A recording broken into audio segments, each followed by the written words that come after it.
শেখ হাসিনার পদত্যাগ ইস্যুতে উপদেষ্টা আসিফের মন্তব্য। যুব ক্রীড়া এবং শ্রম ও কর্মসংস্থান উপদেষ্টা আসিফ মাহমুদ সজীব ভুঁইয়া জানিয়েছেন, রাষ্ট্রপতির কাছে মৌখিকভাবে পদত্যাগ করেছিল স্বৈরাচারী খুনি হাসিনা। সোমবার নিজের ভেরিফাইড ফেসবুক পেজে তিনি কথা জানান। উপদেষ্টা আসিফ বলেন, পদত্যাগপত্র নিয়ে বঙ্গভবনে যাওয়ার কথা ছিল, তবে ছাত্র জনতা গণভবনের কাছাকাছি চলে এলে পালিয়ে যেতে বাধ্য হয় খুনি হাসিনা। এদিকে শেখ হাসিনার পদত্যাগ ইস্যুতে বর্তমান রাষ্ট্রপতি মোহাম্মদ শাহাবুদ্দিন মিথ্যাচার করেছেন বলে মন্তব্য করেছেন আইন উপদেষ্টা ডক্টর আসিফ নজরুল।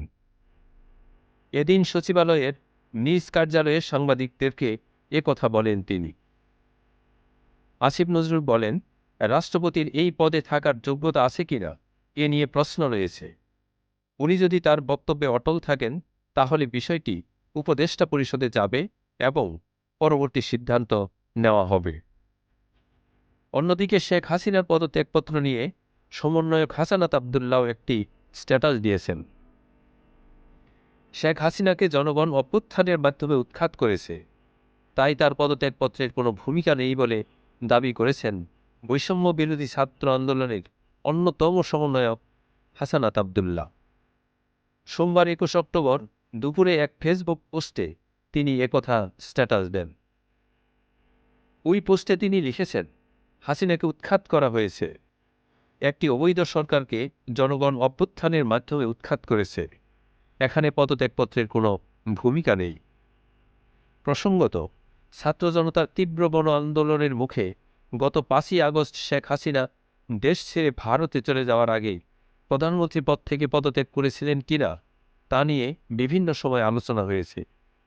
শুরুতে প্রাসঙ্গিকভাবে এ আলোচনা সামনে এলেও পরবর্তী সময়ে সামাজিক যোগাযোগ মাধ্যমে শেখ হাসিনার একটি ফোন রেকর্ড ফাঁসের ও কথিত পদত্যাগপত্র ঘিরে বিতর্ক শুরু হয়। অডিও কলে শেখ হাসিনাকে বলতে শোনা যায়, দেশ ছাড়ার আগে তিনি প্রধানমন্ত্রীর পদ থেকে পদত্যাগ করেননি। তবে সে সময় সংবিধান বিশেষজ্ঞরা বলেন, গণ অভ্যুত্থানের মুখে কোনো সরকার প্রধানই ঘোষণা দিয়ে পদত্যাগ করেন না। তারা বেশিরভাগ সময়ই পালিয়ে যান অথবা গ্রেপ্তার হয়ে থাকেন। নতুন করে শেখ হাসিনার পদত্যাগপত্র নিয়ে আলোচনা সামনে আসে দৈনিক মানব জমিনের প্রধান সম্পাদক মতিউর রহমান চৌধুরীর সঙ্গে রাষ্ট্রপতির একটি কথোপকথনের। এ সময় রাষ্ট্রপতি মোহাম্মদ শাহাবুদ্দিন বলেছেন, তিনি শুনেছেন প্রধানমন্ত্রী শেখ হাসিনা পদত্যাগ করেছেন, কিন্তু তার কাছে এ সংক্রান্ত কোনো দালিলিক প্রমাণ বা নথিপত্র নেই।